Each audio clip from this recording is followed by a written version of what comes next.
Hello, my name is Eddie Tofpik. I'm Head of Technical Analysis and Senior Markets Analyst at ADM Investor Services International Limited. Here's your weekly technical analysis of New York and London coffee markets. I'll start with New York coffee. On Wednesday the 11th of May, the market made a large bullish opening along White Mariposa. It closed over both the 50% Fibonacci line at 217.45 and also the long moving average at the time. This was the start of the latest move higher. Yet this move up was tempered, with prices subsiding back below the 50% Fibonacci line and long moving average. However, the market continued to harry and pressure the upside, enough that on the 17th of May, prices managed to push up not only through the long moving average, but also the short medium moving average. That's currently at 224.20. At the time, it was only the congestion at 227.60, 228.40 and 229.15 plus the overhead flatlining medium moving average, and that's currently at 228.40, that managed to contain a rise. Then on Wednesday the 26th of May, the market made a further attempt higher, starting with a bullish engulfing pattern leading to a huge bullish long White Mariposa that shot up and closed over all the moving averages bar the medium moving average. This move up converted the head and shoulders top pattern you can see clearly on the daily chart between November 21 to May 22 from a possible head and shoulders top pattern into a head and shoulders continuation pattern. On Friday the 31st of May, prices went further, pushing up and closing over the medium moving average and into a fairly free area that stretched up to at least the April high at 237.70 and eventually last week to the 2012 high at 241.05. It also made the action of 4 weeks ago into a weekly key reversal up. However, 3 weeks ago we saw prices rise and stumble at the 2012 high. Yet even here the market was not finished with the bullish incentive, as though prices dropped back down through all the moving averages and even with 2 consecutive closes below the medium moving average, we still did not have a close below the long moving average, the short medium moving average, nor did prices reach the 50% Fibonacci line at 217.45. This led to last Wednesday's immediate countering bullish matching an unusual key reversal up that closed right on the medium moving average and the congestion at 228.40. Even then, the contrary bearish influence was not done with prices, as Friday saw a reactionary bearish engulfing pattern. The only thing I would say to all this is the following.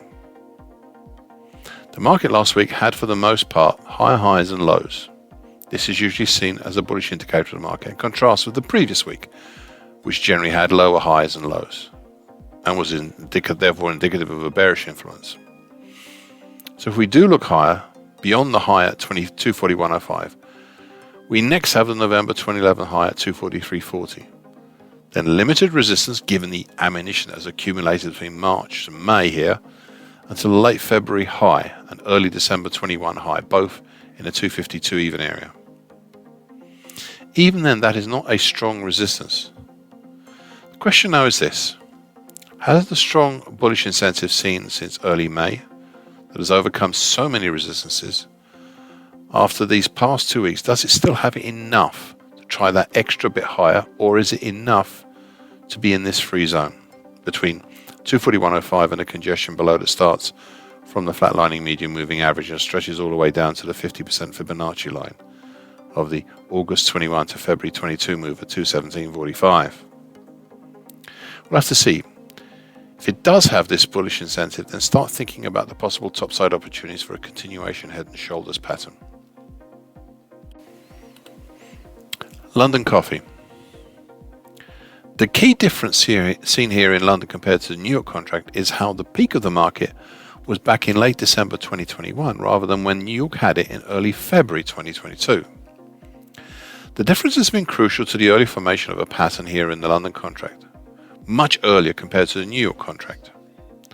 We have a November 2021 to February 2022 head and shoulders top. Admittedly, the first shoulder is split, but the action nevertheless stacks up as a legitimate pattern. The neckline, currently 21.12, is super important, as it resonates as recently as last Friday. Now, going back a bit to March, the market broke down through the neckline but ended up unable to penetrate the support area underneath. That stretches from the 2004 level all the way down to the 1935 level. In early May, prices made a significant attempt lower, making a new low not seen since August 2021. Yet that achievement should be taken with a pinch of salt, as it was only a little lower compared to the low in early March. Nevertheless, it was worth noting that the primary target for this head and shoulders top had been achieved some while ago, and it was the secondary target that was unabled. And as I've often pointed out, secondary targets are hard to achieve. The key takeaway from all this was not that it had achieved the primary target below, though that was important. It was that this head and shoulders pattern was a topping action, completely different to what we're seeing in the New York contract.